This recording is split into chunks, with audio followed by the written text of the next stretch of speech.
Hello everyone! Magandang araw sa inyong lahat and welcome back dito sa ating channel. Kasama nyo na naman ang inyong Mama Mia na wala na pong sakit sa ngayon pero wala pa rin po tayong video kasi may nagvi-video ka dito sa aming kapitbahay. So panaka-naka po akong nagre-record, tumitigil para naman sawayin ang mga nagvi-video kahit na mag-aalas 9 na ng gabi. Charot lang. Anyways, maraming salamat sa lahat ng mga nanood, nakinig ng ating mga itinampok na kwento for the past few months and for the past few days. Thank you so much sa inyong walang sawang pag-support nitong ating channel. Syempre, special shoutout dun sa mga nakapag-subscribe na at sa hindi talaga nagsiskip ng ads. Hello naman tayo sa ating mga commentators, sa mga nagko-comment. Record Dinesa, maraming salamat. Zaida Vidal. Hello rin kay Jackie K. Maraming salamat, Honey Vanch. Lori, thank you so much. Raymond Soreta, maraming salamat sa iyong pakikinig. Hamila da Tumaas, thank you so much sa iyo. Hello rin kay Mary Home Mary. Grabe naman, baliktaran lang yun Kay Arceline Rebadaho, maraming salamat. Hello rin kay Angelina Kapungkol. Jaime Bicomong from Tayabas City, maraming salamat sa pakikinig. Lina Ladeza, hello sa iyo. Hi din kay Angelis Escarcha, maraming salamat sa pakikinig. Kinilig daw siya nung narinig niya ang kanyang pangalan naman. Maraming salamat. Hi kay Chris Gler Orapa, maraming salamat din. Marichet Serviano, May Joy Isugan, Harleen de Guzman, Christy Dimitrial, LV Lapot User Rose, Margie Flores, Aksa Heliana, Arceline Rebadejo, maraming salamat again. Riza Quezo, Colleen Bueno, and sa lahat po ng ating mga listeners and viewers, maraming salamat. Huwag na nating patagalin. Eto na ang ating kwento para sa araw na ito. Dito lamang sa Dear Mama Mia.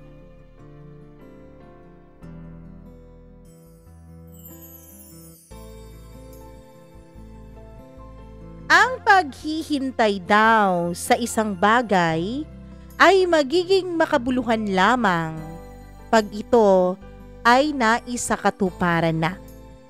Minsan, madaling mainip ang tao. Minamadali ang mga bagay-bagay not knowing na mas masarap pala kapag ito ay hinihintay. Dear Mama Mia, hello po sa inyong lahat. Good day sa lahat ng mga listeners and viewers nitong iyong YouTube channel. Tawagin niyo na lamang ako sa pangalang Yang, a girl from somewhere sa province. Sabi nila maganda raw ako. Mama Mia, naniniwala naman po akong maganda ako hindi dahil sa mataas ang tingin ko sa aking sarili, kundi dahil pinipili rin naman ako bilang representative candidate pag meron pong mga pageant o patimpalak ng pagandahan sa aming paaralan. Hindi po ako marunong mag-narrate ng story. Kagaya po ng ibang mga kaidaran ko, ay talagang gusto ko yung mabilisan. Kaya naman Mama Mia, please bear with me kung meron man pong mga hindi kaaya-ayang mga nasulat ko dito. Simulan na natin ang love story naming dalawa ng lalaking pinakamamahal ko. Hindi ko na lang po idedetalye ng husto dahil marami po talaga kaming pinagdaanan na alam kong magiging dahilan na kung malaman man ng aking mga magulang ang aking pinaggagawa, ay sure ako na baka mataga hindi lamang siya, kundi pati ako ng aking mga magulang. December 2021, pumunta po kami ng munisipyo sa lugar namin kasama ang aming mga kapitbahay. Kasi magre-request kami kay Mayor tungkol sa pagpapakabit namin ng kuryente, lalo na doon sa lugar namin na talagang liblib na po Mama Mia at malayo-layo na ang mga poste. Yes, December 2021 po yun, pero talagang sa kalibliban ng aming lugar ay wala pong umaabot na kuryente doon. Nagkausap ang aking mga magulang, pati na rin ang iba naming mga kapitbahay na puntahan si Mayor. Kasi kami na lang halos ang walang kuryente dun sa lugar namin eh. Kaya naman nakausap nila si Mayor at ang sabi nila ay ibigay ko raw ang number ko sa kanya dahil may ibibigay raw siya na magsusurvey dun sa lugar namin. Ako raw ang patatawagan niya kung kailan magkakaroon ng survey doon sa amin. Actually, Mama Mia, yun po talaga ang kapitbahay namin ang hiningan ng number ni Mayor. Kaya lamang sabi ng kapitbahay namin dahil medyo may katandaan na ito, kung minsan ay hindi niya naaasikaso ang kanyang cellphone. At dahil ako naman ay medyo bata-bata pa at mahilig pa sa mga gadgets, kaya ako po ang kinunan nila ng cellphone number. Kung magtataka kayo kung paano kami nagkaroon ng cellphone, well, pwede naman kaming maki-charge doon sa aming mga karatig lugar, hindi ba? Pwede naman kaming maki-charge sa aming mga pinsan na nasa kabilang bayan o nasa kabilang barangay. Kaya meron pa rin kaming panakanakang mga gadget doon sa amin. Palabas na sana kami noon ng opisina ni Mayor nung may biglang dumating na isang lalaki. Nung matignan ko siya ay ang unang nakakuha ng aking atensyon ay ang kanyang matangos na ilong. Dagdagan mo pa ng kulot niyang pilik mata. Napakagwapo po niya, Mama Mia. Kaya lamang medyo may kalakihan ng tiyan. Dad bod, kumbaga. Yun bang katawan na ng isang ama? Well, wala naman akong pakialam dahil hindi ko naman yun kaano-ano. At isa pa kung titignan ko siya ay halata pong malaki ang agwat ng edad naming dalawa. December 17 ng hapon, naligo ako. Katatapos ko lang kasi noon na maglinis ng buong bahay. Nagulat na lamang ako nung may tumatakbong bata papunta sa bahay namin at tinatawag ang pangalan ko. Kasi sabi niya, meron na raw magsusurvey sa lugar namin. At dapat daw magkumpulan kaming magkakapitbahay para iisa na lang daw ang pagmi-meeting doon sa bahay ng aming kapitbahay. Kaya ayun, dahil kakaligo ko lamang ay dali-dali akong nagbihis. Naka-short lang ako noon tapos naka-crop top. Kumuha ako ng susi ng motor ko para magmotor na lang ako kahit hindi naman kalayuan yung bahay ng kapitbahay namin. Tamad kasi talaga akong maglakad, Mama Mia. Sorry na, don't judge me na. Balak ko rin kasi noong gumala pagkatapos ng meeting. Wala kasi ang mga magulang ko at parehong may pasok kaya ako lamang ang representative ng aming pamilya para sa meeting na yon. So hindi pwedeng wala ako doon dahil siguradong lagot ako kina mama at papa. Mama Mia, dun lamang ako sa bahay ng isa naming malapit na kapitbahay. May mga tao pala doon na nagsusukat na ng kung ano-anong mga bagay sa amin. May ginagamit silang drop wire ata ang tawag doon. Parang sinusukat nila sa bawat bahay, Mama Mia, kaya iniwanan ko na lamang ang motor ko. Umuwi muna ako ng bahay at naglakad na ako papasok dahil kailangan raw na i-assess yung mga magsusurvey at mga magsusukat. Nung malapit na ako sa bahay namin, naglalakad na ako sa isang tulay nung biglang may nagsalita sa likuran ko. Gulat na gulat ako, Mama Mia, dahil hindi ko alam na may kasama pala ako. Sorry na, ganun talaga ako eh. Medyo may pagka-absent-minded ako lalo na kapag naglalakad ako dahil para hindi ako masyadong mapagod sa kalalakad ay nag-e-imagine ako ng kung ano-anong mga bagay. Kaya kung minsan hindi ko na namamalayan na may nakakatabi na pala ako sa daan o may kumakausap na pala sa akin. Miss, bigyan mo ako ng cellphone number mo please. Sorry sir, wala po akong cellphone eh. Sabi ko dahil mabilis naman yun na palusot kasi nga yung lugar namin ay wala namang kuryente in the first place, hindi ba? Kahit meron nga siyang cellphone. Wala nga sir. Paano ako magkaka-cellphone dito? paano ako magcha-charge, di ba? Sa isip ko noon, Mama Mia, kararating pa lang niya tapos hihingi na siya sa akin agad ng cellphone number? Siguro, talagang naghugis puso ang mga mata niya nung nakita niya ang beauty ko. Sino ba naman ang hindi maaakit sa beauty ko naka-pek-pek shorts tapos naka-crop top pa, hindi ba? Yun lang ang short interaction namin nung engineer na yon. January 11, 2022, nung nagsimula na po silang magkabit ng kuryente, kasama ang ilan niyang mga trabahante. Nandun sila sa bahay. Doon na ang kinakabitan ng kuryente nung bigla niyang pinaalis yung mga kasamahan niya, yung mga tao niya at sabi papupuntahin doon sa bahay ng iba naming mga kapitbahay para i-check kung handa na bang magkabit ng kuryente doon. Pag-alis ng mga tao niya ay tinutukso pa siya sa akin ng mga ito. Ikaw talaga, Chip, dumidiskarte ka rin eh. Sabi nila sabay tawanan at sumisipol pa yung iba. Kaya ako, Mama Mia, hindi na lang po ako nagbigay ng kakaibang kahulugan doon. Nagpatay mali siya na lamang ako. 3 lang kaming naiwan sa bahay. Ako, yung nakababata akong kapatid, tapos siya. Binuksan ko ang cellphone ko noon at nagkukunwari akong nagsi-cellphone, Mama Mia, dahil ayoko talaga siyang bigyan ng kahit na anong pansin. Hindi naman sa snobbish ang lola niyo. Gusto ko lang talaga na huwag mapahiya o huwag kiligin o huwag mag-blush sa harapan niya. Pero bigla niya akong tinawagan.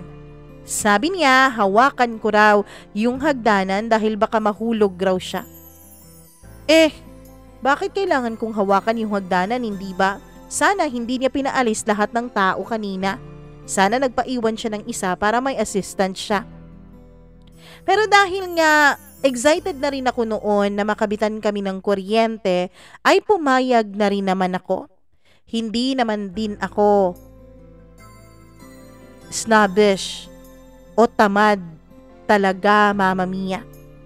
Kaya yon, lumapit na lang ako at hinawakan ko yung hagdanan kaysa naman mahulog pa siya tapos hindi pa magkaroon ng kuryente ang lugar namin. Pehado ako ang sisisihin ng aming mga kapitbahay at sigurado ako dahil malaki siyang tao, baka mabutas pa ang sahig ng bahay namin. Or worst, baka mabalda pa siya. Nagkabit siya ng isang ilaw, Mama Mia. Isa sa labas, pagkatapos ay pinaon niya ang switch sa akin kung yun ba ay gumagana na. Gusto ko sana na magpakabit ng napakaraming ilaw sa bahay namin pero syempre wala naman akong magagawa. Kailangan ko talaga noon na maging happy na lang kung ano ang naibigay nila sa amin. Syempre hindi naman pwedeng ang mag-wiring sa buong bahay namin ay sila, hindi ba? Kaya naman, tumahimik na lamang ako. Nung bigla siyang nagsalita, nahihingi nga siya ng cellphone number ko. Pero hindi ko pa rin binigay. Pagkatapos niya sa bahay namin ay pumunta na sila sa aming ate o sa bahay ng ate ko dahil meron na po itong asawa. Dun sila nagkabit naman ng kuryente at may pa-snacks pa talaga ang ate ko. Kaming lahat ng mga magkakapitbahay ay nag-ambagan po para sa pa-snacks na yon. Ang sabi pa nga ng ate ko ay pwede kaming pumunta doon para makikain dahil marami naman daw ang kanyang nabili sa perang naipon namin. Mama Mia, nung kinulang pala yung snacks na aming nabili. Dahil pati mga kapitbahay nga namin ay nakakain. Kaya naman pumunta pa kami sa ibang baryo para bumili pa ng additional snacks. Pagdating namin, yung isa po niyang trabahante ay hindi po uminom ng soft drinks dahil hindi raw po ito umiinom ng kahit na anong soft drinks. Ang sabi niya, kape lang daw yung sa kanya. Yun pa talagang premium na stick coffee. Bakit hindi man lang ako sinabihan? Sana nabili ko na at hindi na ako pabalik-balik pa. Kaya naman, nung makarating ang papa ko ay pinabili niya talaga ako ulit dahil kailangan daw namin na ibigay man lang kahit na yung mga gusto nilang kainin bilang pasasalamat sa pagkabit nila ng kuryente sa aming lugar. Kesa naman pagalitan pa ako ng papa ko kaya ayun Mama Mia. Hindi ko na lang tinapos kung ano man ang ginagawa ko. Lumakad na ako at bumili na nung kaping gustong inumin nung kanyang isang trabahante. Gabi na nung natapos sila sa lahat ng bahay sa pagkabit ng mga ilaw. Siyempre dahil gabi na, pinakain din sila ng mga magulang ko ng dinner. Kinatayan pa sila ng isang native na manok at pinagluto pa talaga ng aming mga kapitbahay ng iba't ibang ulam. Pagkatapos nilang kumain ay meron kaming kinolektang maliit na halaga ng ate ko bilang pambayad sa labor nila. Nung bigla siyang lumapit sa amin ng ate ko. Tapos sabay akbay sa akin. Nagulat ako sa kanyang ginawa, Mama Mia, na animoy close na close talaga kaming dalawa kahit hindi naman. Tinawag ako ng ate ko, sabi niya, magpapahatid raw siya sa akin dun sa bahay ng kaniyang mga in-laws. Hinatid ko naman siya, Mama Mia, at dahil nga gagamitin pa ng papa ko ang motor, paghatid ko sa kanya ay agad din akong bumalik. Pero bigla naman kaming nagkatagpo sa daan nung ni Mr. Engineer. May motor din siya. Nung nakita niya ako ay agad siyang tumigil sa pagpapatakbo. At dahil pinaran niya ako ay tumigil din naman ako, Mama Mia. Kaya ayun, yung kanyang mga tauhan ay pinauna na naman niya. Nung pinauna na niya ang kanyang tauhan ay agad kong pinatakbo yung motor, Mama Mia. Ewan ko ba dahil siguro sa bata pa ako o hindi ko mawari ang dahilan kung bakit ganun na lamang ako nahihiya sa kanya. Pinaharurot ko ang motor ko kahit tawag siya ng tawag sa pangalan ko. Nakakahiya dahil pinagtitinginan pa kami ng ibang mga taong nandoon. Tawag pa rin siya ng tawag at sinusundan niya ako. Kaya dahil sa sobrang hiya kasi tinatawag na ako ng ibang mga nakakakilala sa akin, ay pinatigil ko na lang din ang motor sa pagpapatakbo. Mama Mia, akala ko kung gaano kaimportante ang sasabihin niya sa akin. Akala ko kung anong importanteng bagay na ang kaniyang nais sabihin. Pero, yun pa rin pala ang sadya niya. Yang, bigyan mo naman ako ng cellphone number mo. Hindi naman ako masamang tao. Hindi naman kita aanuhin. Wala nga akong cellphone number, sir. Kay ate po yung ginagamit ko kanina. Bibilhan na lang kita ng cellphone, Yang. Babalik pa rin naman ako dito eh. Wag na sir, oy. Hindi naman kailangan na bilhan mo ako ng cellphone. Pag uwi ko ng bahay, pag open ko ng Facebook, Mama Mia, nagulat na lamang ako nung may message request sa akin. Nung tinignan ko ang profile nung nag-request ay nagulat na lamang ako dahil si sir pala yun. Nagpasalamat lang siya sa akin. Hindi na ako nag-reply sa kanya. Pero ilang sandali pa ay nakonsensya naman ako kaya hinart react ko na lang yung message niya sa akin tsaka natulog na ako. Kinabukasan, pagbukas ko ng cellphone ko ay nag-reply pala siya, Mama Mia. Nagulat ako kung bakit may reply. Nung in-scroll up ko yung aming message ay meron pala akong na-reply sa kanya at yung ate ko pala ang nag-reply sa kanya in behalf sa akin. Hindi po yung ate na hinatid ko sa kanyang mga in-laws, kundi may isa pa po akong ate. Siya nga po pala, 5 po kaming magkakapatid. Ako po yung pang-4 at may isa po akong nakababatang kapatid. 2 po ang ate ko at isa naman ang kuya ko. Medyo nahiya pa ako nung nag-reply si ate. Ayoko kasing isipin nun ni sir na ako ang nagre-reply sa kanya at baka isipin niya na interesado din ako sa kanya. Kahit ang totoo ay napupugian naman ako pero hindi naman po ako ganun kalandi. Dalagang Pilipina pa rin naman ako noon na gusto kong sinusuyo pa rin ako.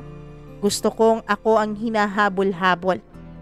Kaya naman nagulat ako kung bakit nandoon at may reply na ako sa kanya. Hanggang sa nag-chat nga siya Mama Mia na manliligaw daw siya sa akin. Aakyat daw siya ng ligaw sa mismong bahay namin.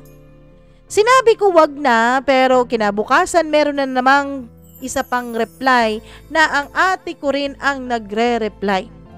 Hanggang sa dumating siya sa bahay, may dalang lechon manok, soft drinks at mga prutas para sa aking buong pamilya. Akala ko chinachar lamang niya ako sa sinasabi niyang panliligaw. Pero ano ito? Bakit bigla na lang siyang nandito at bakit may dala pang mga pasalubong? Hanggang sa lagi na kaming magka-chat ni sir, pero nung mga panahon na yon ay wala talaga akong feelings sa kanya. Mama Mia, hindi po ako madaling mahulog sa isang lalaki. Hindi naman ako manhid, nagagupuhan naman ako, pero yung mahulog talaga, yung magkaroon ng deep feelings, hindi po ako ganong uri ng babae. Isa pa po, kagagaling ko lang din sa isang broken relationship. Kagagaling ko lang po sa isang heartbreak. Yung ex ko kasi Mama Mia ay naghanap ng ibang babae.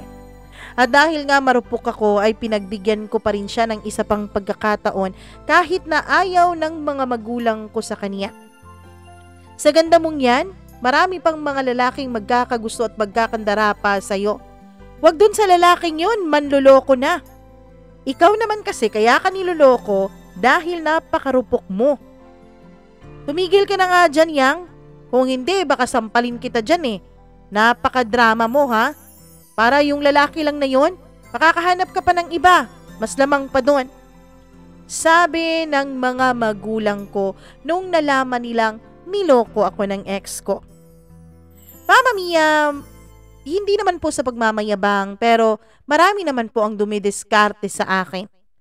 Kaya lang, ewan ko ba kung bakit nahulog talaga ang loob ko doon sa lalaking yun. Kung bakit doon sa lalaking yun pa.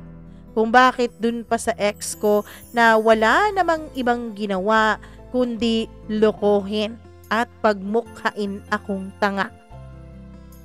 Sinabihan ko naman siya Mama Mia na hindi ako handa na pumasok sa isang relasyon.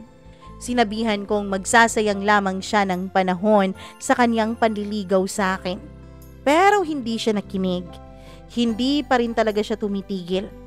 Actually, month of January pa rin yun. Noong agad niyang tinupad ang sinabi niyang maaakyat siya ng ligaw ng formal sa harap ng aking mga magulang. Ang totoo niyan ay nagpaalam siya kina mama, papa at sa mga ate ko at sa kuya ko at pumayag naman ng mga ito na manligaw siya sa akin. Mas mabuti nga raw yun dahil sa loob ako ng bahay liligawan at hindi sa labas. Kung saan ako niligawan ng ex ko. Nagpapalakas talaga ang sir niyo sa mga magulang at pamilya ko. Lagi siyang nagdadala ng pagkain. Ka-vibes din niya ang mga kapatid ko, pati na ang mama at papa ko ay botong-boto sa kanya. Kasi nakikita raw nila na totoo ang effort na ginagawa ni sir para sa akin. Na seryoso daw ito at na malinis daw ang intensyon nito sa akin na kanilang minamahal na anak. Yung isa ko pong ate ay lagi siyang nagtatanong sa akin kung kailan ko raw sasagutin si sir. Lagi rin niya po akong pinagsasabihan. Alam mo, may isang tao ng seryoso, may isa lang lalaki ng malinis ang intensyon sa'yo, pero ikaw, dun ka pa rin talaga sa ex mo. Ewan ko, hindi naman yun gwapo. Ano akala mo? Talagang mahal ka ng lalaking yon dahil sabi niya magbabago na siya? Uy, hindi no. Yung mga lalaking minsan nanloko, kadalasan sa kanila magloloko ulit. Kaya ayusin mo yung sarili mo yang ha. Napakaraming lalaki pa dyan at may isang lalaki na eto, seryoso sa'yo. Nililigawan hindi lang ikaw kundi kaming buong pamilya mo. Mama Mia, hindi ko alam kung bakit halos ibigay na ako ng mga magulang ko dito kay Sir. Kung bakit napakapakialamera nilang lahat sa love life ko. Ayoko na pong masaktan ulit. Ayoko na pong umiyak ulit at ayoko nang mabroken ulit dahil sa isang lalaki. Masakit po kasi talagang mabroken hearted, Mama Mia. Hindi madali. Pero ang ate ko, galit na galit siya kung bakit raw si Sir ang pinagbubuntunan ko ng galit ko dun sa ex ko. Hindi daw dapat na yung ibang mga lalaki ang magsasuffer dahil sa ginawa sa akin ng walang hiyang lalaking yon. Pagkatapos naming mag-usap ng ate ko, medyo naka-realize po ako doon. Tama naman siya. Tama naman na walang kasalanan si Sir dun sa ginawa sa akin ng ex ko. Tama naman na itong si Sir ay halos araw-araw pabalik-balik sa lugar namin kahit malayo ito sa syudad. Tapos hindi pa maganda yung daanan, pero nag-e-effort talaga siyang puntahan ako. Mama Mia, pati nga yung mga gulong ng kanyang motor ay halos ang nipis-nipis na sa araw-araw niyang pagbalik sa bahay namin.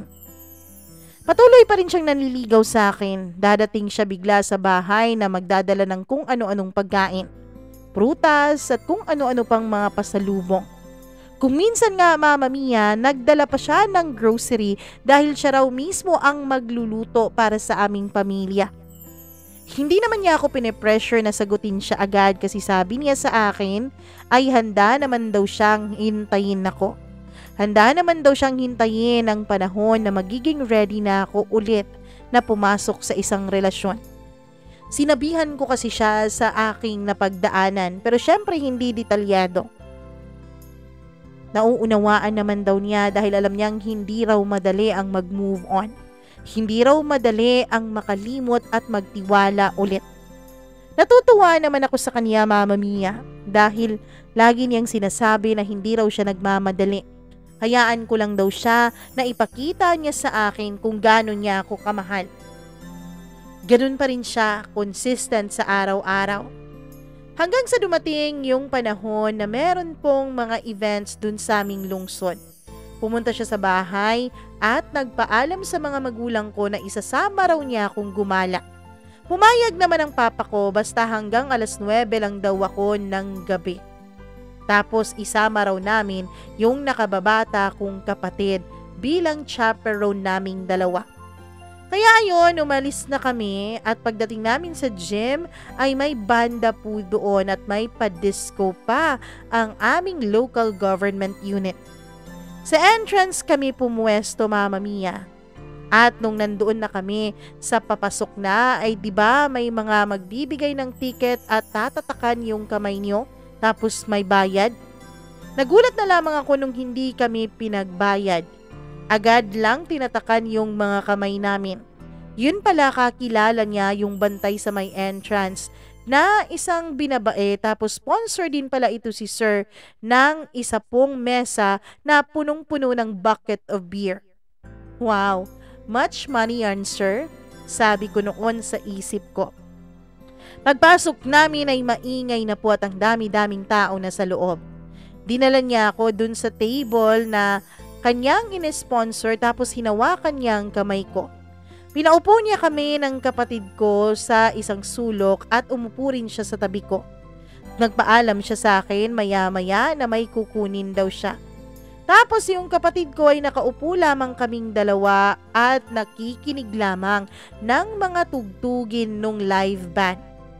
Nung dumating siya, Mama Mia, ay may dala siyang mga pagkain namin. Nag-uusap-usap kami tapos may dumating sa table namin na mga kabarkada niya. Eto na ba, pare? Ang galing mo talagang pumili, ang ganda, sabi nung isa. Para kang nanalo sa loto dito pare ah. Tapos yung girlfriend mo, parang natalo ng 1,000,000. Sabi naman nung isa pa. Napakaswerte mo pare, buti na lang at may sumagot pa talaga sa'yo no. Ang sabihin nyo, baka ginayuman niya yan si Miss. Kantsawan pa ng kanyang mga kabarkada na hindi naman niya masyadong ininda. Halatang close sila para makapagpiro ang mga ito ng ganun-ganun na lamang sa kanya. Tawa lang kami ng tawa noon sa kantsawan at panunukso ng mga barkada niya sa kanya. Hindi pa naman kami Mama Mia, bakit nauna na silang mag-declare na may relasyon na kaming dalawa ni Sir. Pero hindi ko na lang din sila kinorek. Nakakahiya namang sabihin sa harap ng maraming tao na hindi pa kami, hindi ba?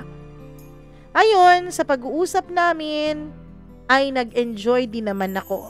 Hindi din naman ako na-OP hanggang sa may dumating na babae sa table namin at sa tingin ko ay may pagkamalantod itong babaeng to.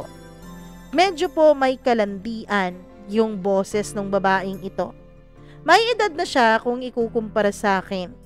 Pero parang kaedad niya sina Sir. Tapos Mama Mia, may paakbay-akbay pa siyang nalalaman dun kay Sir. At kapag naman hindi ako tumitingin sa kanya ay nahahalata kung tinititigan niya ako. Kapag kasi bigla ako siyang tinitignan at binabaling ko sa kanya ang aking mga mata, ay nakikita kong agad-agad niyang binabawi ito.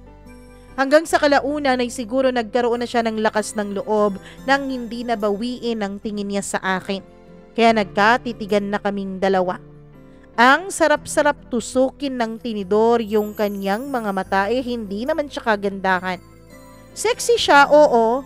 Halos lumuwa na nga yung dibdib niya sa suot niya noon na halter top.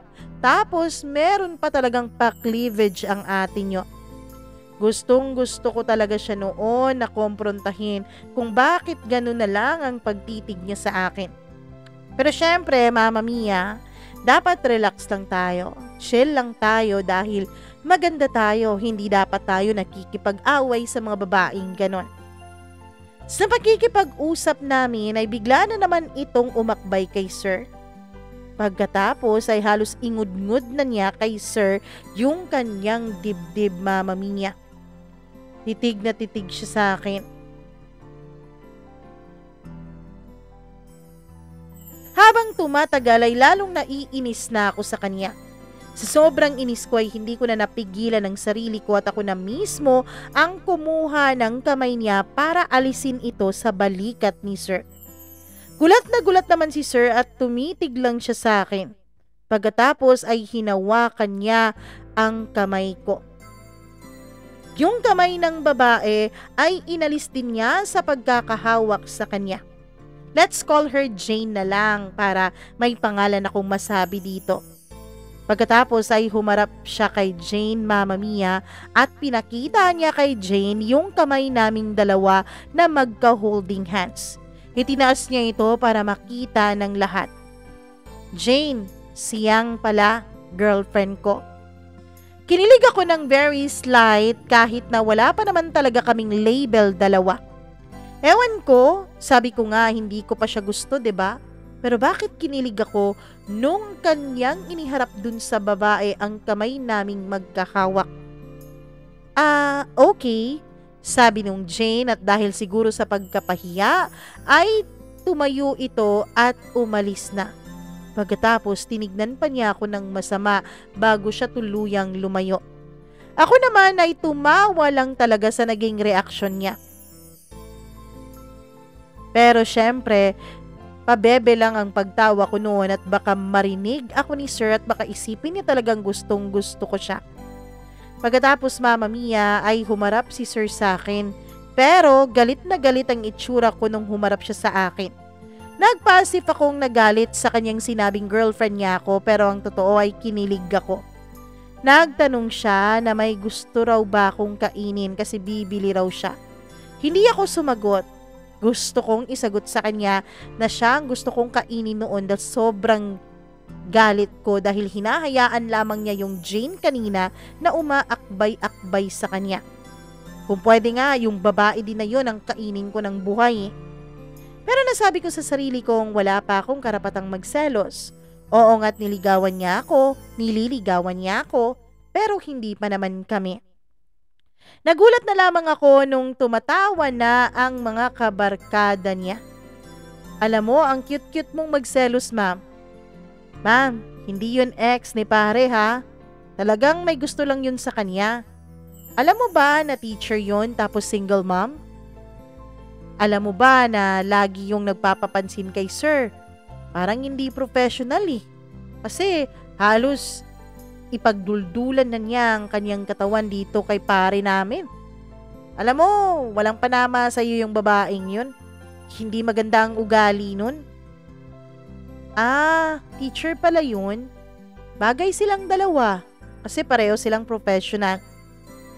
Hindi ko siya tinignan habang sinasagot ko ang mga kabarkada niya. Hindi ko alam kung anong reaksyon niya sa sinabi ko. Bahala siya. Basta nainis ako dahil hinahayaan niya lang na akbay-akbayan siya nung babaeng yun. Habang lumalalim ang gabi ay nakita ko ang boy best friend ko, Mama Mia. Tawagin na lang natin siyang si Mark. Etong si Mark ay kapitbahay lang namin pero hindi na po ito nag-aaral dun sa lugar namin. Sakto lang talagang nakauwi ito kasi walang pasok nung mga panahon na yon. Nag-chat siya sa akin at tinanong kung ako ba raw ay gumala. Gumala kayang? Oo, ikaw gumala ka ba? Gumala rin ako. San ka bang banda at pupuntahan kita? Nandito ako sa mga may table. Kunin mo nga ako dito kasi naiinis ako eh. Sino yung kasama mo? Ah, eto. Eto yung engineer na nagkabit ng kuryente sa lugar natin. Ah, yun ba yung tinutukoy nilang sir na nanliligaw sa'yo? Oo. Sige na, sunduin mo ako dito please. Ayoko nga, bahala ka dyan. Baka mabugbog ako dyan eh. Mama Mia, naggalit pa talaga ako dito sa best friend ko. Naturing ang best friend pero nang iiwan naman sa ere. Kaya naman nagpaalam ako sa mga kasamahan ko sa table at sabi ko may pupuntahan lang ako sandali. Sasama sana siya dahil marami raw tao at marami raw lasing. Pero hindi ko siya pinatapos sa kanyang sinasabi at umalis na agad ako nang hindi man lang niya ako nasasamahan. Papunta na ako kung saan banda naroroon ang best friend kong si Mark. Pagkatapos ay dumaan ako dun sa isang banda kung saan nakita ko si Jane kasama ang mga kabarkada niya at nag-iinom din sila sa kabilang table. Parang lasing na ang asta nito at napaka-sexy at magaslaw na niya lalo sa kanyang suot. Hindi naman niya ako nakita kaya nagpatuloy lang ako sa aking paglalakad. Hanggang sa narating ko na nga ang kinaroroonan ni Mark. Syempre dahil mag-best friend kami at syempre dahil matagal-tagal din kaming hindi nakapagtsikahan, ay todo at unli tsikahan ang ginawa namin. Pero sandali lang din ako doon dahil biglang tumawag si sir. Pero hindi ko siya sinagot. Diba nagselos ako sa kanya kanina? Pwes, turn niya naman na magselos sa akin ngayon. Nakikita ko rin kasi ang table namin mula doon sa table ni na Mark. Pagtingin ko sa table namin ay nakita kong titig na sa akin si sir. Ewan ko Mama Mia, 2020 kasi ang vision ko at parang may night vision din itong mga mata ko. Kaya naman kitang-kita ko pa rin siya. Kahit patay sindi ang ilaw nung mga panahon na yon. Nag-text siya sa akin at ang sabi niya ay gusto na raw umuwi ng kapatid ko. Ihahatid na raw niya kami. Pagtingin ko sa relo ko ay halos 10:00 na po ng gabi. Patay kami ng papa ko ngayon, 9:00 lang ang sabi niya na curfew namin ng kapatid ko. Yan pa, sige pa, paselos-selos ka pa dyan, Yang. Mapapagalitan at masasabon ka talaga ng papa mo pag uwi. Papunta na ako dun sa table namin. Nung makita ko ang mukha niya na talagang halos hindi mo na maipinta. Kahit mapagalitan ako, ayos lang. Successful naman ang pagpapaselos ko sa kanya. Tara na, umuwi na tayo. Mauna ka na. Pahahatid na lang kami sa iba. Ano bang nangyari sa'yo? Ako ang maghahatid sa inyo dahil ako ang kasama niyong umalis kanina. Ako yung nagpaalam sa mga magulang niyo. Kaya dapat lang nasiguraduhin kong safe kayo hanggang sa pag-uwi. Huwag ka na ngang matigas ang ulo, Yang. Kasi baka mataga pa ako ng papa mo eh. Alam mo, ang dami mo talagang sinasabi. Tara na nga. Sabi ko dahil alam kong hindi ako mananalo sa kanya kung mag-aaway lamang kaming dalawa. Yung kapatid ko naman ay halatang halata na pinipigilan lang niya ang kanyang tawa dahil sa aming pag-aaway dalawa na para talagang mag-boyfriend at girlfriend kahit hindi pa rin naman kami. Nung sumakay na kami sa motor niya ay dumaan pa kami ng bakery at bumili siya ng tinapay kasi sabi niya magkakape daw kami sa bahay kapag dumating kami doon. Hindi na ako nagsalita hanggang sa dumating na nga kami sa bahay namin. Pagdating namin sa bahay ay tulog na sina Papa. Hindi ko na lang din ginising. Kaya ayon, nakaupo lamang siya sa may sala sandali. Tapos nagsorry siya tungkol doon kay Jane, Mama Mia. Hindi ko na siya pinagtimpla ng kape. At dahil nga tulog na ang mga magulang ko, ay nagpaalam na rin siya sa akin at umalis na. Kinabukasan ay maagang-maaga siyang pumunta ng bahay. Tulog pa nga ako nung dumating siya eh.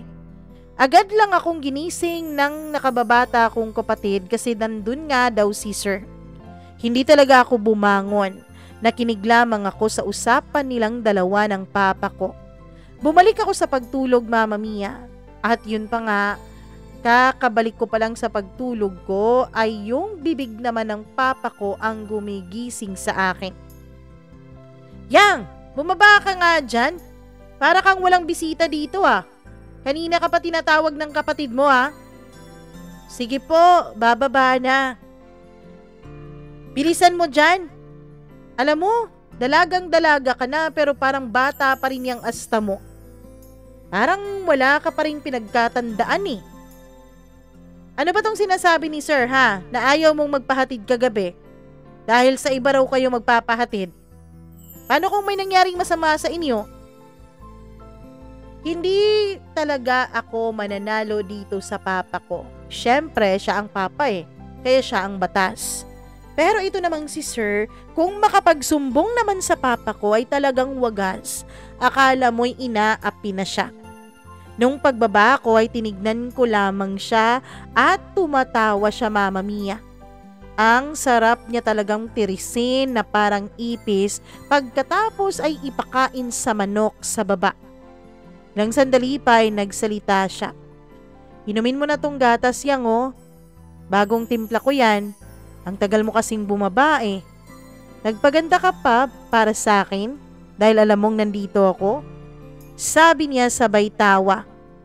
Excuse me, wag kang ang piling dyan. Sabi ko naman sa kanya sabay irap. Hindi ko talaga ininom yung tinimpla niyang gatas. Baka may gayuma yun, mahirap na. Doon na lamang ako sa may duyan pumwesto, Mama Mia, dahil ang aga-aga pa at wala na ako sa mood. Si Papa naman ay nag-uusap pa rin silang dalawa ni Sir kung saan-saan na nakarating ang topic nila. Tito, pupunta tayo ng baryo, bili tayo ng ulam natin para sa tanghalian. Pwede namang isda ang bibilhin natin. Mag-ihaw tayo tapos mag-shot tayo ng beer. Mama Mia, itong papa ko, talagang ipagpapalit ako sa beer. Siyempre, dun sa lugar namin, mahilig ang mga tao doon na uminom. Yang, anong gusto nyong ulamin dahil bibili ako? Buti na kayo nang pumili ng uulamin nyo, kesa naman ang dami-dami nyo pang sinasabi kapag hindi nyo nagugustuhan yung ulam. Ang totoo niyan, Mama Mia, nasanay kami na magkakapatid na namimili ng ulam. Kasi Yun talaga ang paraan ng papa namin na spoil kami. Hindi niya kami ini-spoil sa kung ano-ano mang bagay, kundi sa ulam at pagkain talaga. Mahal na mahal kami ng papa namin, kaya sinisikap niya talagang i-provide sa amin ang aming mga gusto. Kaya yun, umalis na sina papa at si sir at bumili nga sila ng ulam. Sobrang 1 oras bago sila nakabalik. Siguro nga binili na nila pati yung buong baryo. Pumunta sila dun sa baryo namin at namili ng lechon manok at karning baboy para kanilang ihawin at gagawing pulutan. Nung kumakain na kami ay nagulat ako dahil meron po siyang nilagay sa plato ko.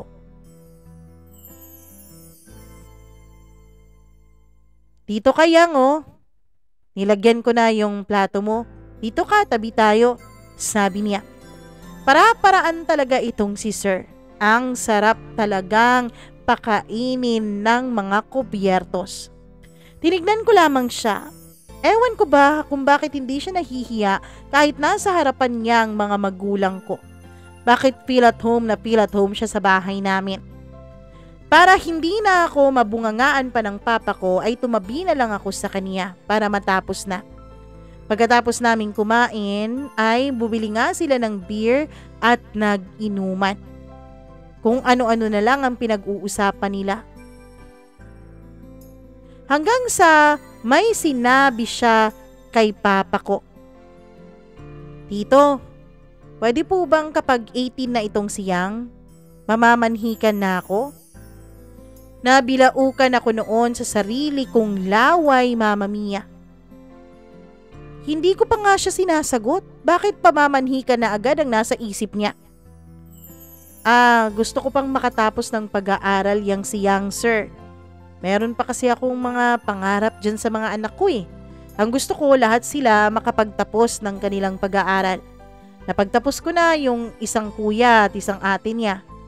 Kaya yang si Yang, yung isa pa niyang ate, tsaka yung nakababata niyang kapatid, gusto ko rin sanang makapagtapos muna sila bago mag-asawa. Ako nang pagpapaaral sa kanya, tito. Mamamanhikan ako kapag 18 na siya. Kaya nagpapaalam na ako sa inyo ngayon pa lang, sa inyong dalawa ni tita. Ang kapal talaga ng mukha niya, hindi siya natatakot sa papa ko. Nababaliw ka na ba? Hindi nga tayo, 'di ba? Hindi pa nga kita sinasagot. Tapos pamamanhi ka na yung pinagsasasabi mo diyan? Yang, bakit pa natin patatagalin? Diyan lang din naman ang tuloy natin, 'di ba? Kaya nagpapaalam na ako ngayon sa mga magulang mo. Umalis ako sa inuman nila dahil parang ako yung nahiya kay papa sa pinagsasasabi nitong baliw. Pumunta ako ng paaralan dahil may meeting raw kaming mga officers ng classroom. Hinatid niya ako, Mama Mia. Nung pagdating namin sa school ay agad akong sinalubong ng isang close friend ko na lalaki. At yumakap ito sa akin dahil matagal na kaming hindi nagkita kasi nga dahil sa COVID. Naging modular ang klase namin noon. Noong tinignan ko siya ay galit na galit siya dahil nga may lalaki sigurong yumakap sa akin. Nagpaalam na siya sa akin na aalis at magjo-duty pa. Uy, boyfriend mo yun, Zai? Alam mo ha, iba talaga itong aming sexy Tari. Ang haba-haba ng hair. Sabi nung kaibigan ko. By the way, medyo backlush po itong kaibigan ko na ito, Mama Mia. Hindi ko yun boyfriend. Kung hindi, bakit galit yun? Alam mo, ayusin mo yan ha. Baka pati ako dito mapatay ng wala sa oras. Baka paglabas ko dyan sa may gate, may nakaabang na sa akin ha. Hala, hindi ba si engineer yun? Kilala ko yun eh. At kilala ko rin yung mga kasamahan niya. Diba sila yung nagkabit ng kuryente dun sa lugar natin, Yang? Alam mo, bigyan mo naman kami kahit isa lang. Yung ganun parang siya, professional. Biro naman ng class treasurer namin. Sige, bibigyan kita. Meron akong isang pulis na nanliligaw sa akin. Gwapo yun, tapos masarap din ang katawan, bagay kayo. Nako, baliw ka. Ayoko yung may gusto sa'yo, no? Gusto ko yung sa akin magkakagusto. Kung bibigyan mo man ako, gusto ko yung kaibigan mo lang, yung walang gusto sa'yo. Mama Mia, hindi na natapos ang aming pag-uusap at kantsawan dahil tinawag na kami ng aming advisor. Hindi pa kami nakapagsimula ng meeting ay chat na siya ng chat, tawag ng tawag at text ng text sa akin. Sinasagot ko lang din naman dahil maingay pa masyado. Tapos na ang meeting nyo? Ano bang nangyayari dito sa kanya? Bakit parang gusto niya sigu-segundo ng buhay ko ay updated siya? Hindi pa nga nagkapagsimula eh. Susunduin kita dyan ha. Sabihan mo na lang yung advisor mo na may emergency sa inyo. Ano bang emergency? Nababaliw ka na ba? Basta susunduin kita. At hindi nga siya nagbibiro. Ilang saglit pa ay dumating siya at dumiretso siya sa advisor ko at may sinabi siya dito. Agad namang tumango ang advisor namin, Mama Mia. Tara na, pumayag na yung teacher niyo. Saan tayo pupunta? Basta may pupuntahan tayo. Sumakay na lang din ako sa motor niya para wala nang issue pa. Kasi kung mag-aaway pa kami doon, pehadong magkaka-issue na naman sa mga taong makakakita sa amin. Kaano-ano mo yun, Yang? Yung yumakap sa'yo kanina pagkahatid ko sa'yo? Close friend ko yun. Bakit? Nagsiselos ka, no?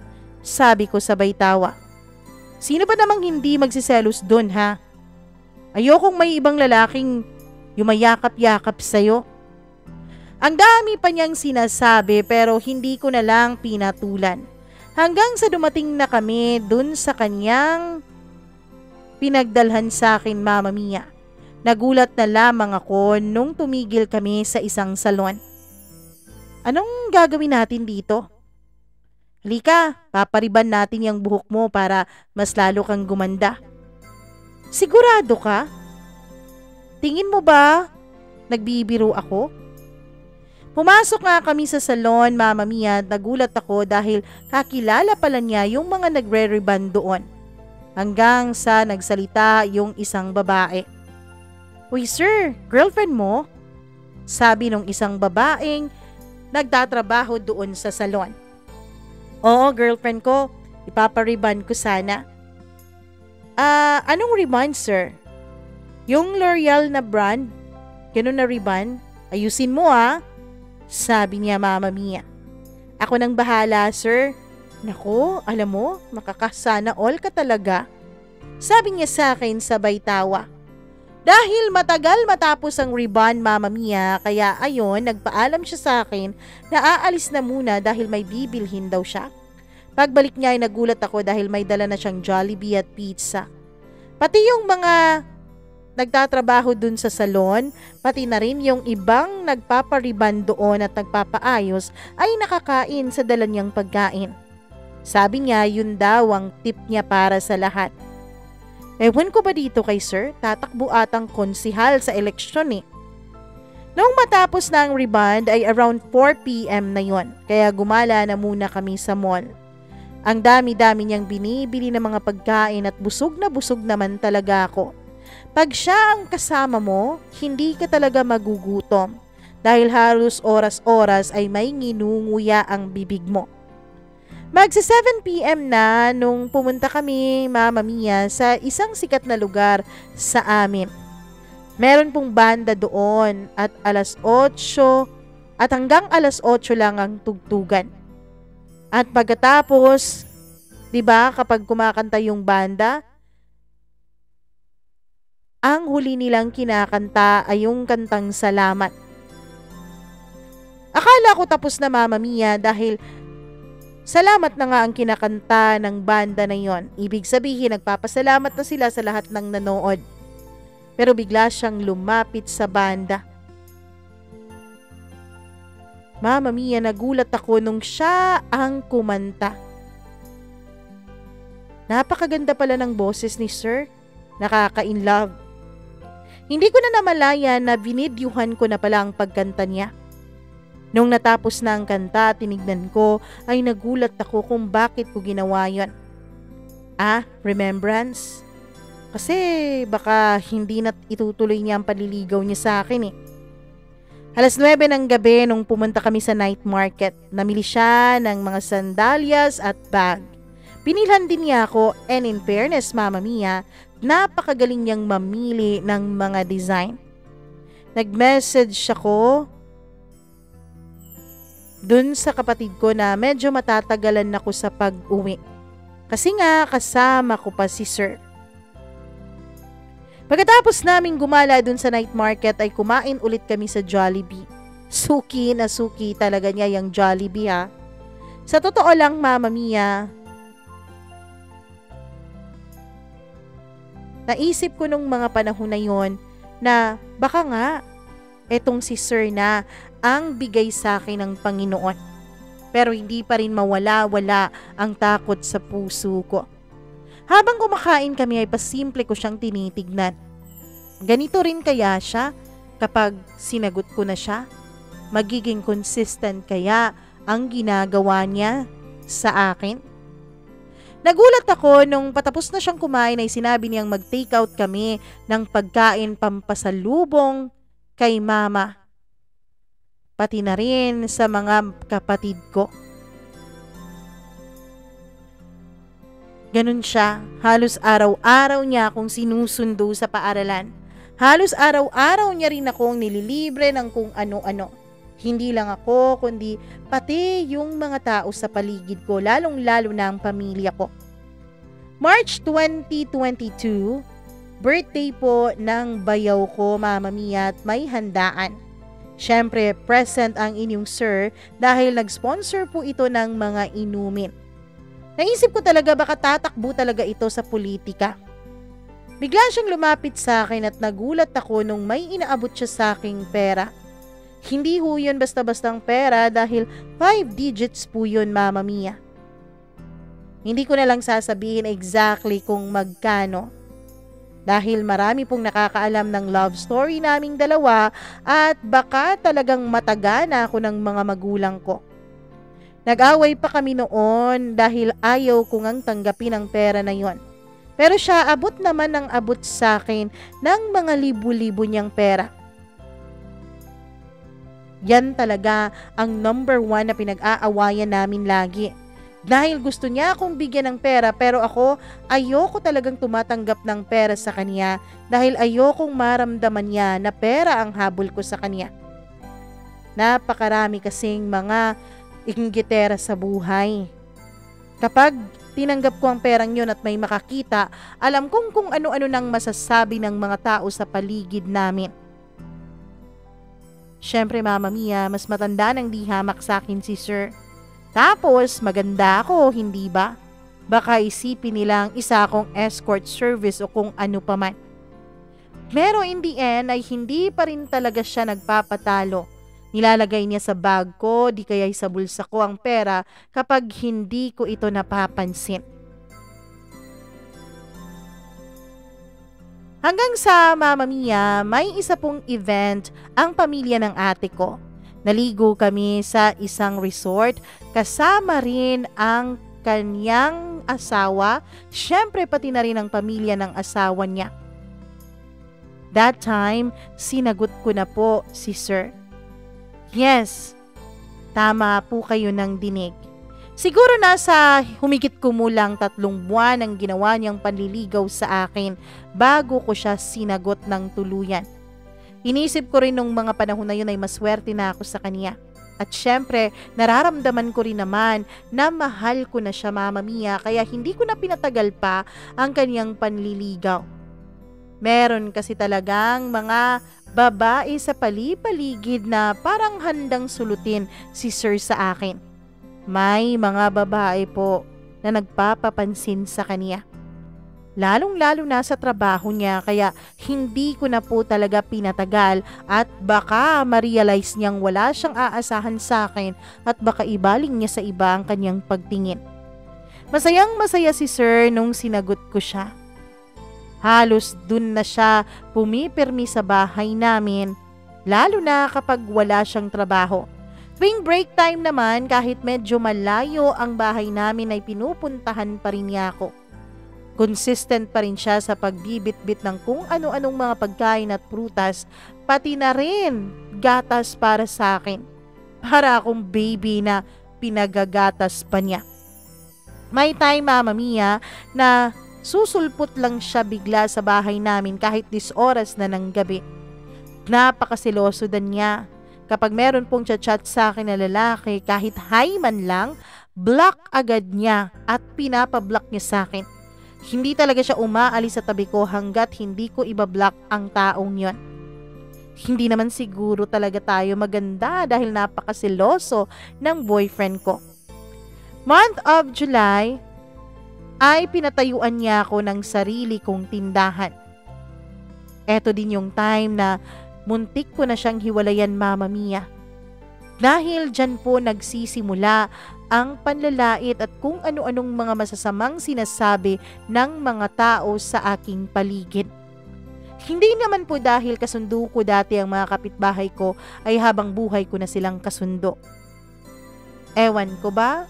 Bakit kaya likas sa ating mga tao o sa atin lang ba tong mga Pilipino na kapag may umaasenso ay ginagawan talaga natin ng issue?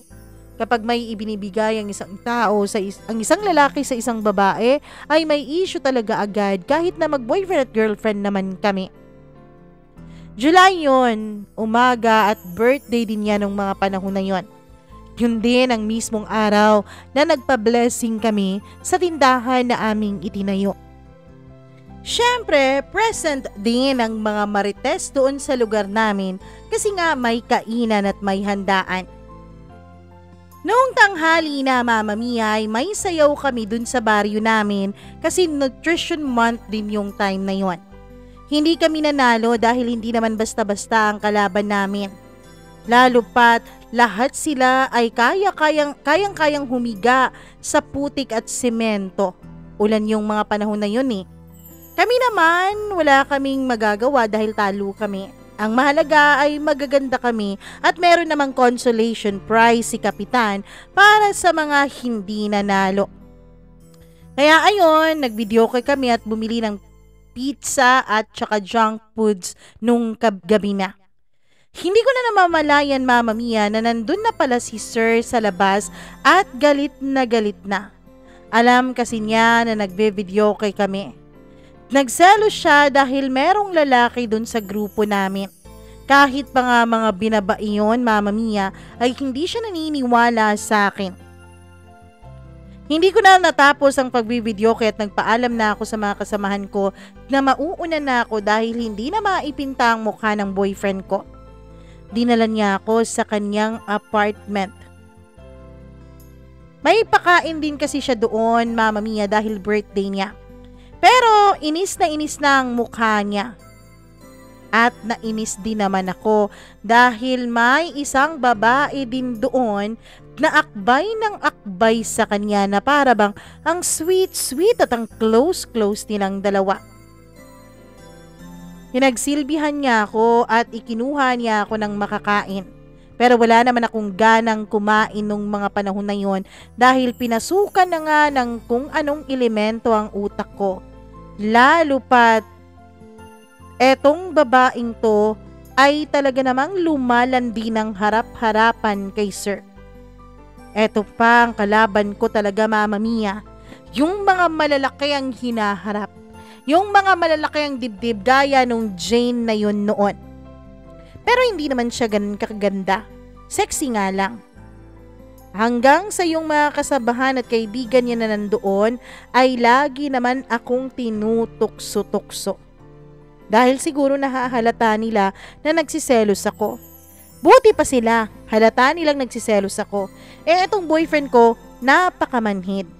Sadya ba talagang manhid siya or sinasadya niyang magselos din ako? Ang sarap ng manuntok ng tao nung mga panahon na yon. Siguro naintindihan niyang wala ako sa mood kaya ayon nagpaalam na siya na ihahatid na niya ako. Pagbaba pa lang namin sa hagdan dun malapit sa kanyang motor ay nag-umpisa na ako ng giyera. Huwag mo na akong ihatid. Sasakay na lang ako ng jeep. Uminom ka na lang dun hanggang sa kaya mo. Samahan mo yung girlfriend mo na nandun. Sabi ko at agad-agad akong naglakad nang hindi na lumilingon sa kanya. Ano nangyayari sa'yo? Pakinggan mo muna ako. Bahala ka dyan, hindi ko talaga siya pinapakinggan at patuloy pa rin ako sa aking paglalakad at may padabog-dabog pa talaga akong nalalaman. Sinusundan niya ako at nagmumotor siya, Mama Mia. Ano ba? Sasakay ka ba o ibabangga ko tong motor na to sa poste? Seryosong seryoso siya nung mga panahon na yon. Ewan ko kung bakit bigla akong natakot sa kanyang sinabi at agad akong sumakay. Mahirap na baka totohanin niya. Mawalan pa ako ng boyfriend, hindi ba? Mama Mia, hanggang ngayon, lagi pa rin nagpapapansin yung dalawang babae sa buhay ni Sir. Yung si Jane, na para bang hanggat hindi kami kasal dalawa nitong si Sir ay hindi niya ito titigilan. Tapos yung isa pang babae dun sa birthday niya. Ang totoo niyan ay talagang nakiusap na ako sa papa ko na payagan na itong si Sir na mamanhikan sa akin, kaya lang hindi pa rin pumapayag si papa. Ayos na raw na mag-boyfriend-girlfriend na muna kami at wag na muna naming laliman masyado ang aming relasyon. Dahil mayroon pa raw maraming bagay na pwedeng mangyari sa relasyon namin, pati na rin sa kinabukasan ko. Pero Mama Mia, naiisip ko pa lamang ang sinabi ni Jane noon na hanggat hindi pa raw nakatali ng legal ay pwede pa raw talaga itong maagaw. Hanggang sa pumunta ako sa isang mall at nag-grocery ako. Si Sir ay duty that time. Tumawag siya kung nasaan na raw ako at susunduin daw niya ako. Wala pang 30 minutes ay dumating siya. Ewan ko. Ang layo-layo naman noon sa kanyang pinagtatrabahuan. Pinalipad niya siguro yung motor niya sa pagpapatakbo. Pagkatapos kong mag-grocery ay dinala niya ako sa may cellphone area at binilhan niya ako. Nag-Jollibee ulit kami, Mama Mia. Month of August, Mama Mia, nung una kong binigay sa kanya ang aking sarili. Hindi lamang ang oo ko ang kanyang nakuha, kundi maging ang sarili ko na rin. Hindi ko binigay ang sarili ko sa kanya dahil nai-insecure ako dun sa mga sexing babaeng nagpapapansin sa kanya. Ibinigay ko ang sarili ko sa kanya dahil naramdaman ko na siya na nga ang lalaking gusto kong makasama habang buhay. Naramdaman kong hindi siya kagaya ng ex ko. Naramdaman kong aalagaan niya ako. Kaya naman, nung isang gabi ng August, nung nasa kanyang apartment kami, nagmo-movie marathon, Netflix and chill kumbaga. Nung bigla niya akong niyakap, ay inihilig ko na ang ulo ko sa kanyang balikat. Nanonood kami noon ng romantic film. Nung merong love scene doon, Mama Mia, sa hindi inaasahang pagkakataon ay nagkatitigan kaming dalawa. Hiningat ko ang mukha ko at nilapit ko ang labi ko sa kanya na agad din naman niyang sinakop. Sinakop niya ang mga labi ko na para bang sinasabi niya sa akin na pagmamay-ari niya ako. Imbis na maggalit sa kanyang ginawa, ay parang na-turn on pa ako noong mga panahon na yun. Gustong-gusto kong magpapailalim sa kanya. Gustong-gusto ko na ipaparamdam niya sa akin na ako ay sa kanya at hindi na pwede sa iba. At matapos nga na may nangyari sa amin, ay paulit-ulit na po namin iyong ginagawa. Hanggang sa 2 buwan lang matapos unang may nangyari sa amin, ay agad nagbunga ang aming pagmamahalan. Mama Mia, sa dinami-dami ng marites sa lugar namin, hindi po ako doon nagpa-check up sa aming center. Hindi po ako doon nagpa-check up dahil alam ko na makakarating ito sa buong bayan kapag may nakakita sa akin na nagpa-check up sa isang OB-GYN. At nung nalaman kong ang buntis ako, ay sinabi ko sa kanya na buntis ako. Agad din naman siyang natuwa at sinamahan pa niya akong magpa-prenatal. Binigyan ako ng Dr. Mama Mia ng kung ano-anong mga vitamins. at ang mamahal pa ng mga vitamins na binigay niya sa akin. Doon ko naisip na hindi pala talaga madaling magbuntis. Hindi lang madali sa katawan mo, kundi pati na rin sa bulsa mo. Kung sakali mang hindi ako pinanagutan ni Sir, ay pihado talaga na magkakandara pa ang mga magulang ko sa pagpo-provide ng mga vitamins na yon. Buti na lang at pinanagutan niya ako. Month of April, birthday ko, Mama Mia, yan din yung time na namanhikan na si Sir sa amin, kasama ang kaniyang mga magulang. Medyo malaki-laki na ang tiyan ko that time. May palatson package pa ang Sir niyo. Tapos, nung pagkatapos ang usapan sa kasal, ay sinorpresa niya ako, Mama Mia, na may titirhan na kami pagkatapos ng aming kasal. Nakabili na pala siya ng bahay para sa aming dalawa. In short, planado na niya ang lahat. Siguro nga plinano din niya na mapasukan niya ako eh. Plinano din niya na makabuo sa sinapupunan ko.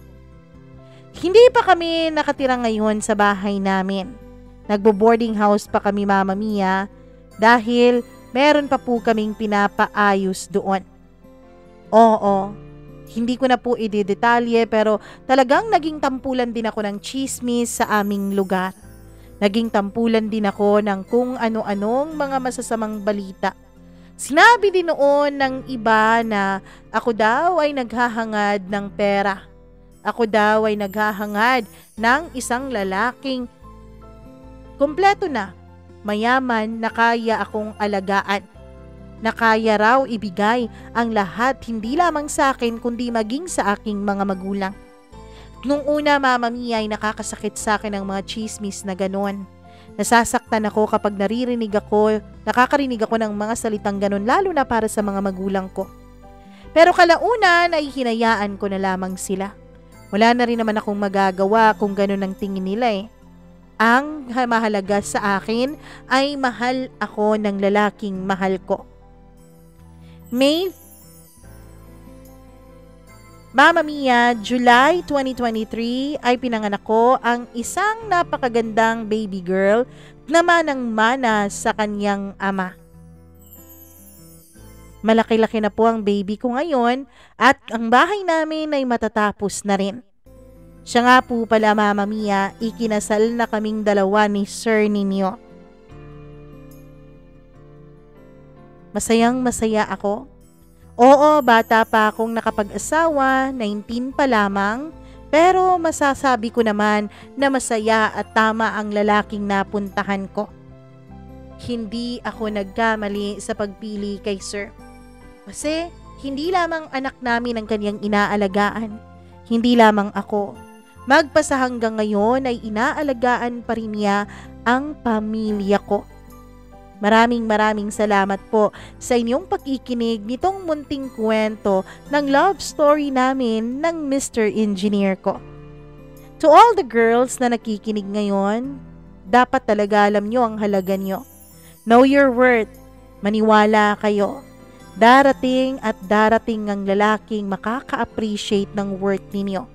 Darating at darating ang lalaking hinding-hindi ibababa ang inyong halaga. I know napakabata ako pa para magbigay ng advice, pero totoo naman itong sasabihin ko. Huwag kayong magsisettle sa isang taong walang kasiguraduhan. Makakapili ka ng lalaki. Makakapili ka kung sino ang iyong magiging asawa. Pero yung anak mo, hindi siya makakapili kung sino ang kanilang magiging ama. Kaya responsibilidad mo na humanap ng matinong lalaki.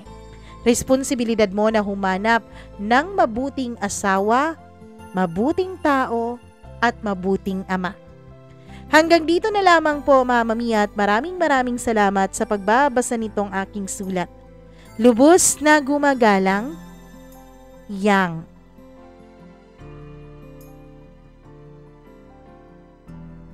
Young dahil you're so young nung mag-asawa ka. Charot. Nako naman, wala tayong karapatan na manghusga kung anong edad siya nag-asawa. Ang mahalaga ay pinanindigan siya. Ang mahalaga ay masaya siya sa kanyang naging desisyon. Nako, totoo naman ang kanyang sinabi. Hindi porket bata siya ay hindi na tama ang mga sinabi niya. Know your worth. Totoo din naman na ikaw ang may karapatan na mamili kung sino ang magiging ina o ama ng iyong anak. Pero yung anak mo, wala siyang kakayahang mamili kung sino ang magiging magulang niya. Kaya sana maging mabuti kayong tao at humanap rin kayo ng equally mabuting tao din para makasama nyo sa habang buhay at makasama nyong bumuo ng isang masayang pamilya. Maraming salamat sa inyong pakikinig. Akong muli ang inyong Mama Mia hanggang bukas sa susunod nating kwento. Please do like and subscribe to our channel. Syempre, i-click nyo na rin yung notification bell dyan at lagi din kayong na-update dyan kung meron tayong kwento o video na i-upload. Charot video kahit wala pang video hanggang ngayon. Anyways, maraming salamat ulit. Huwag kayong mag-hesitate na mag-share ng sarili niyong kwento. Mag-email lamang po kayo, mamamiacdo0317@gmail.com. Paki-like and follow na rin sa ating iba pang mga social media accounts, Mama Mia CDO or Mama Mia Cagayan de Oro on Instagram, Threads, TikTok, and Facebook. Maraming salamat. Hanggang sa muli. I love you all so much. Mwah, mwah, mwah. Bye-bye!